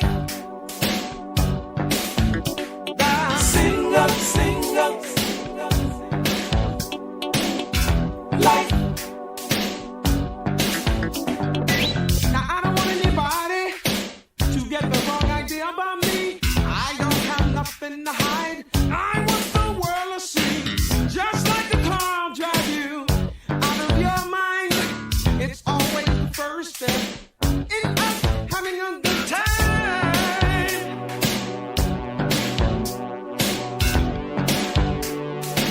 Up, up, up, sugar.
Do you remember the early jazz funk era of Cameo? The Sound Table. It's one. It's a very. It's about 6-7 minutes long. It's got a very kind of percussive kind of drum rhythm behind it with big brassy horns. I first heard it when Ray and Christian did a cover of it or a reinterpretation of it as Northern Sulphuric Soul, from which obviously the name of their album a year or two later came. My mind was blown by that track. I thought, oh wow, this is amazing. You wrote this. And then I did some research and realized, no, it's just the reinterpretation of a Cameo track. I was like, Cameo? Same people that did Word Up. And then I was like, obviously, I was off deep into some wormhole. The Cameo wormhole is a wormhole you can spend a long time in if you're not careful. Moonbeam Levels. Who are some of the most crucial interviewees apart from people like Patrice? I mean, is anybody else you want to shout out at this point in time? Someone who may not have got as many paragraphs in there as you would have liked in the book? Well, let's see. I mean, I really enjoyed talking to Junior and didn't write as much about his music as I might have liked to. I'm not sure if I mean he was one of those that definitely felt like in hindsight journalists hadn't presented synth music by black artists in the way that they maybe should have at the time. You know, he talked quite a bit about the club. He used to hang out in the same club as George Michael and a bunch of others. The one that inspired Club Tropicana, and just sort of talking about what the vibe was like in there, but around that scene, you know, the kind of jazz funk type of scene just at the turn of the 80s.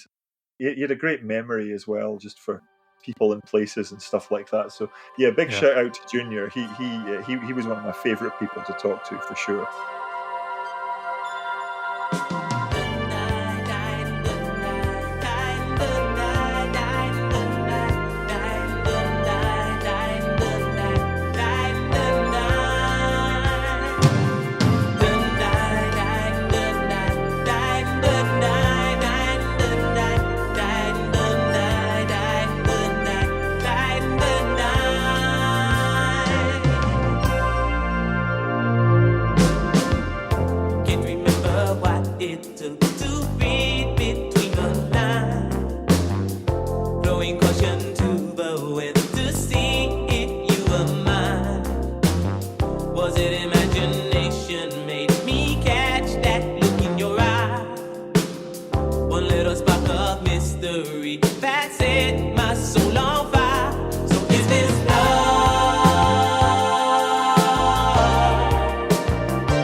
I know this is a very broad question, but from your research, what was it about synths and drum machines that appealed to music makers in the late 70s into the early 80s?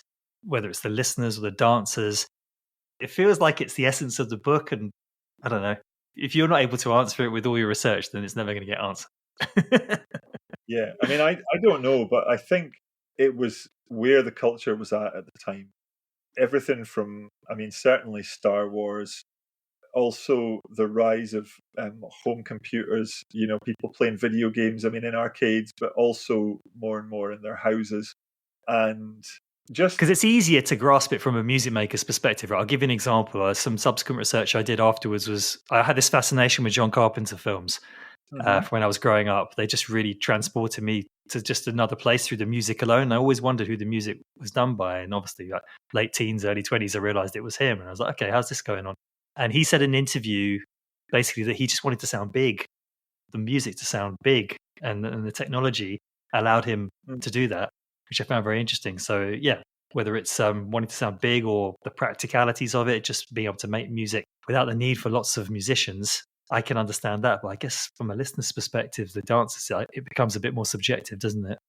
Yeah, for one thing, it wasn't disco, even though it was sort of disco adjacent, a lot of this sound. But, disco had been just absolutely strangled to death, partly through its own success, but obviously through the kind of most likely quite racist disco sucks movement. And just people just got tired of it, didn't they, as well? Anyway. So this music wasn't that. So that in itself appealed. It was a new form of dance music. But I think it was just something about the way that the underground kind of found its way into the mainstream at that time, the melting pot that New York was. The fact that I don't know if you would say that. I almost want to say it was the last time that people weren't deeply pessimistic about the future, but I think that was changing by then anyway. You thinking about Blade Runner, thinking about war games, or all the fears around the Cold War. Whereas 20 years before that, people were still probably quite optimistic about the future, and I do think that's a real theme in our culture. And not that there aren't a lot of good reasons to be negative about the future, but wouldn't it be great to feel like you lived in a culture that was actually optimistic about the future again? That sounds lovely. Yes, please. Yeah. Can we please have some of that just before I get to the end of my life? That point about the connection between the underground and the mainstream is an interesting one because, again, just referencing Pet Shop Boys, obviously their early tracks were produced by Bobby O, and he was going great guns in the New York clubs. So you had, I think Neil Tennant also in one of the interviews yesterday was saying, yeah, I'm the kind of guy that was out there buying underground 12 inches club mixes, right? And that's a pop star in the making. So I don't think that's quite as prevalent these days, even though music is more abundant than ever and it's so much easier to get those edits and mixes and things. So I found that interesting, how you can connect just through one track that's made specifically for a particular club-going crowd in the underground, quote unquote. Yeah. No, they were complete musos, most of those people, weren't they? I mean, Stock Aitken and Waterman being quite a good example as well in some ways, They were getting all the latest kind of underground 12 inches landing in their offices, and they were deliberately trying to emulate them, They get a name check in your book, don't they? With, is it Desiree Hislop? Yeah. That track. Say I'm Your Number One. That's the one. Yeah, great song. Great song. It is a great song. Yeah.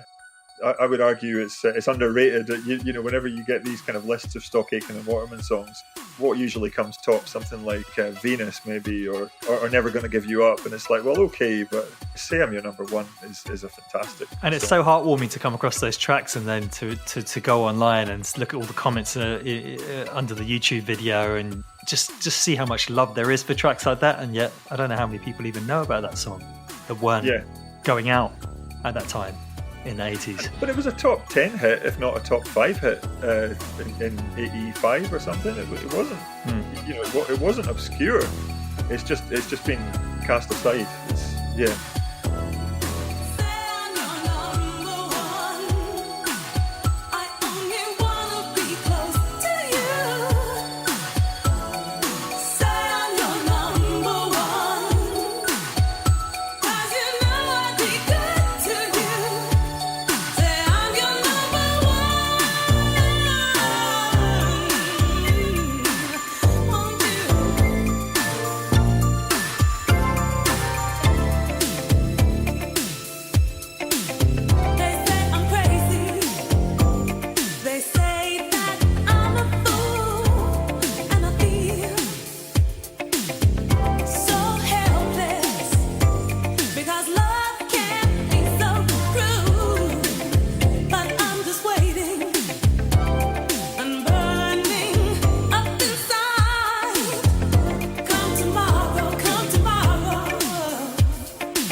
looking elsewhere across the world, I thought about this the other week. Where do artists such as Ryuichi Sakamoto and Yellow Magic Orchestra fit into all of this? Because obviously you got seminal tracks like Rydeen from Solid State Survivor way back in 1979. I mean, were black artists of the R&B sphere drawing influence from that part of the world? I didn't come across much of that. Patrick Cowley was certainly influenced by some of the kind of Japanese synth experimenters, and so that certainly found its way into Sylvester's music and into the high energy kind of sound. So you know, there's an influence through there. And Yellow Magic Orchestra were, I think, the first group to use an 808. So no doubt that I've not really come across to what extent that exactly influenced the likes of Planet Rock or Pac Jam, but Bambaataa was certainly mixing Yellow Magic Orchestra records, so it was in there somewhere. Towards the end of the book, in reference to mid-80s songs such as Joy Sims' Come Into My Life and Mayte, you say, what did you say? It's striking how many of the great synth R&B records were more successful in the UK than the US. Why do you think that was? I think a lot of it probably has to do with the way that music was segregated in the US into black and white radio. The white radio stations wouldn't really play black songs unless they were number one hits on the R&B charts, or if they got picked up by DJs, mostly through the likes of going to see Larry Levan playing at the Paradise Garage, you know, and one or two other, you know, or Jelly Bean at the Funhouse or something, you know. So they were definitely tastemakers, and some of the stuff that they played found its way into the US pop Billboard charts for that reason. But by and large, if you were a black American act, it was quite difficult to get into the white mainstream, especially since they probably felt they had that box ticked a bit with the Michael Jacksons and the Princes, you know. Whereas in the UK, I think it wasn't easy exactly. I think a lot of the black records that were hits, it wasn't so much because they were being plugged on Radio 1, say, or Top of the Pops, which by and large you had to be into the top 40 before Top of the Pops would give you a slot. I think it was much more through pirate radio and through the club scene. Pirate radio and the club scene and the sound system scene, they all sort of bounced off each other a bit. I think a song would find its way through those kind of avenues, I suppose. Yeah, it's a tricky one. I know. I was just pondering it. I thought it would be worth asking you for your opinion on it, because it felt like an insightful comment to make in the book. But I was hoping for a little bit more meat on. I don't know if I've given you much more meat there, but I think you have. That's enough. There's a few slivers. Let's zoom out and ask which of the records you mentioned in Let the Music Play had the biggest, wider impact outside of R&B and its black tributaries. Can you put your finger on one or two? Let the Music Play itself, certainly. You wouldn't have got Into the Groove by Madonna without Let the Music Play. I think it's probably fair to say. Along with It's Passion by the System, which it borrows from as well, I think. It's the start of freestyle, which filters into a lot of late 80s pop. The Stock Aitken and Watermans, I think you're getting flavours of it in some of the kind of Eurodance stuff. Certainly you can't imagine a record like Domino Dancing without the freestyle scene coming before it. And I think that there's something about the kind of upfront freshness of that sound, the slightly less Latin aspect of it that's probably kind of just stayed in the kind of pop mainstream ever since. So you'd probably argue for that.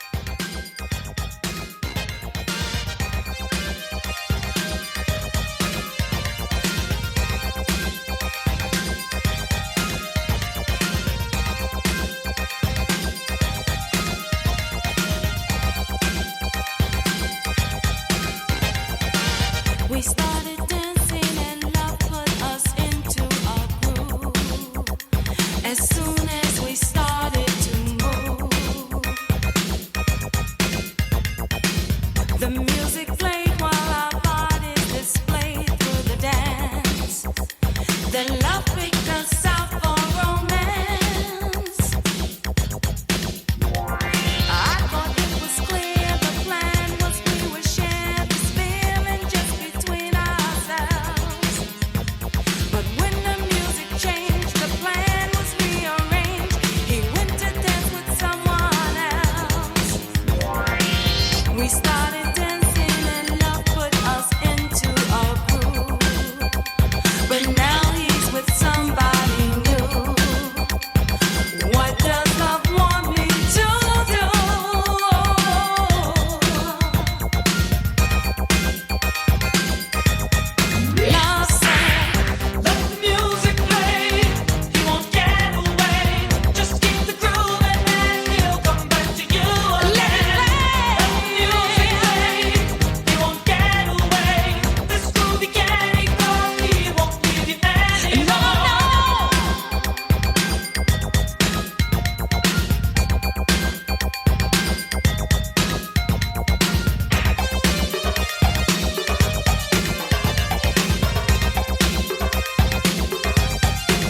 He tried pretending a dance is just a dance, but I see he's dancing his way back to me.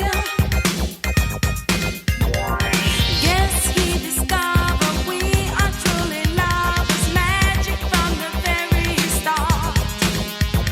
'Cause love just can't be proven, and it don't be moving, even though we danced apart.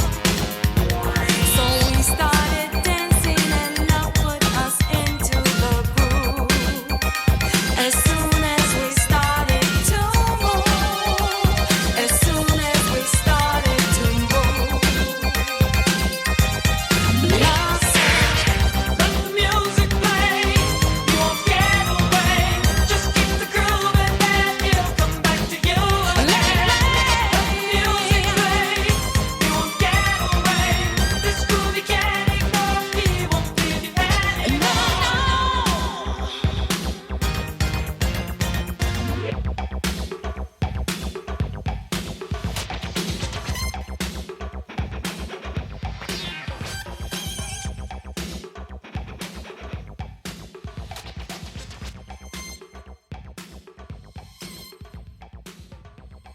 Maybe you would argue for Rocket by Herbie Hancock. You know, that's really the introduction of electro and scratching into the mainstream, not to mention hip hop in many ways. It's kind of paving the way towards everything from The Art of Noise to Walk This Way by Run DMC, and also to the likes of Axel F, you know, on the Beverly Hills Cop soundtrack by Harold Faltermeyer. Faltermeyer, yeah. Yeah, probably that. Or maybe something like Tender Love by the Force MDs, which Jam and Lewis produced, which is kind of a likable but quite syrupy ballad from the mid-'80s. I want to say that was a big influence on a lot of the boy band sound. No doubt it was in turn influenced by various other records, and you know, New Edition kind of play their part there too. But there's maybe something about Tender Love that feels like the first modern boy band record in some ways. Yeah. So Yeah. I think that's quite an influential song as well. So there's a couple of examples. Yeah. Many of us, we know the hits that Jam and Lewis have produced, things like Sherelle, Human League, Janet, but it feels like Jimmy Jam and Terry Lewis don't get enough credit as sonic innovators. You know, they're playing everything by hand, creating their own textures, patches. Yeah, exactly. They did indeed, and I think certainly that Janet Jackson album was Control was hugely influential, and then Rhythm Nation perhaps even more so. You may still get to New Jack Swing without Jam and Lewis, but I think it certainly influenced a lot of that sound. Kind of just again bled through so much into the culture. I mean, you think of a record like Toxic by Britney Spears, for example. You can't imagine something like that happening without those kinds of records. Nasty car. I can learn to like. I can learn to like. I can learn to like. Nasty thought. I can learn to like. I can learn to like. I can learn to like. Nasty bar. Acting in my movie show, thinking nasty thoughts.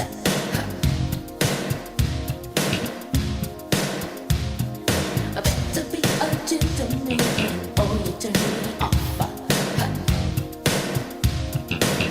That's right. I let me tell you. Nasty boys, I don't believe a thing.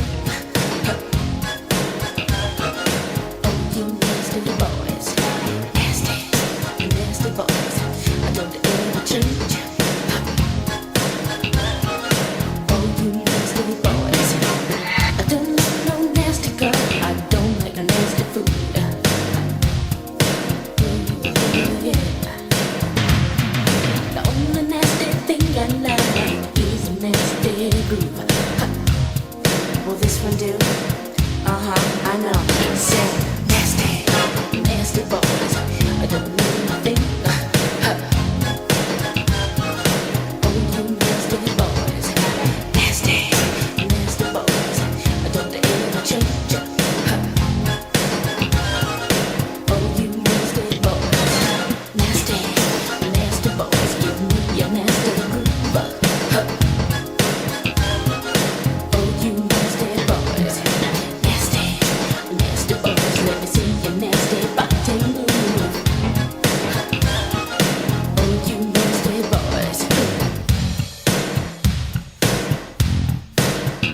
learn to like this. Listen up. Dancing, dancing. Basketball, basketball. Dancing, dancing. Basketball, basketball. Dancing, dancing. Basketball, basketball. Dancing, dancing. Basketball, basketball.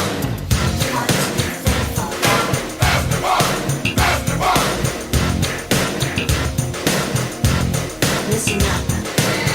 I'm not a fool.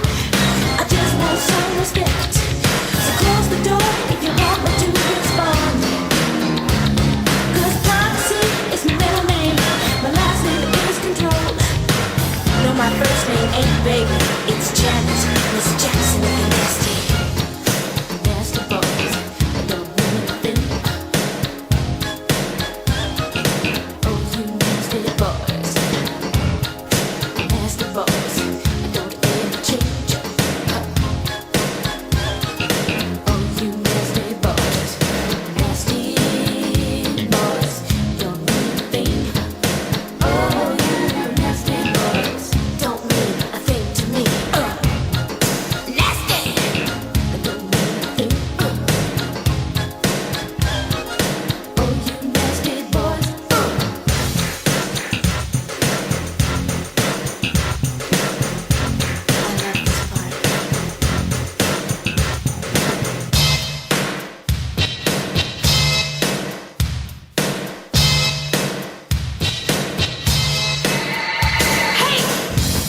Can't win it, can't win it. Basketball. Can't win it, can't win it. Basketball. Can't win it, can't win it. Basketball. Can't win it, can't win it. Basketball. Ladies. Nasty boys. I don't mean a thing, God. Oh, you nasty boys. Just one more. Sorry it's taken so long. You've been so gracious and generous, Steve. Thank you so much. You stopped the book around the time of Jack Your Body and Love Can't Turn Around in the first full flush of house music. Why did that feel like a good point, apart from sheer exhaustion? Well, it was definitely time to stop. I think I liked the arc from that point, because you'd seen the rise of synth through R&B music. You'd seen the way that it had become mid-80s music production, and all the kind of the real kind of materialism that was in the culture at the time hadn't done favors to a lot of those records, even though there were people like Jam and Lewis still kind of making good stuff. And the rise of MIDI, on the whole, it probably was more negative than positive, and it probably is the reason that the 80s aren't always taken as seriously as they should be. But I think because you had this undercurrent through Chicago and Detroit kind of, about to explode as well, and that felt very much like a movement similar to the punk explosion 10 years earlier, and pointed the way to different ways that you could use synths, and also new technology, the rise of samplers and stuff. These kind of strands that are going to kind of take the sound forward. I felt like you had, on the one hand, the sort of coked up decadence of a lot of the kind of mid-80s synth R&B. Then, of course, you had people like Prince and Sade trying to sound very unsynth as a sort of response to that as well. But that, and also this kind of underground, this next underground explosion starting to take off. I felt like there was hope in that. That's the end of the interrogation. I'm so grateful that you managed to give me this much time. It's a huge topic, huge area. It was always going to be difficult to try and get it under an hour, but yeah, it's endlessly fascinating. It just makes you want to go and listen to loads of music and disappear down multiple wormholes in YouTube. But also go and read some books, go and read some biographies, some autobiographies, and hear it for as close to the source as possible. The book is called Let the Music Play, How R&B Fell in Love with 80s Synths. But there's a lot of drum machine action in there too, published by Velocity Books. I'll put a link next to the podcast URL and give you all the details you need. Steve, thanks very much. Really nice to chat to you.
Levels.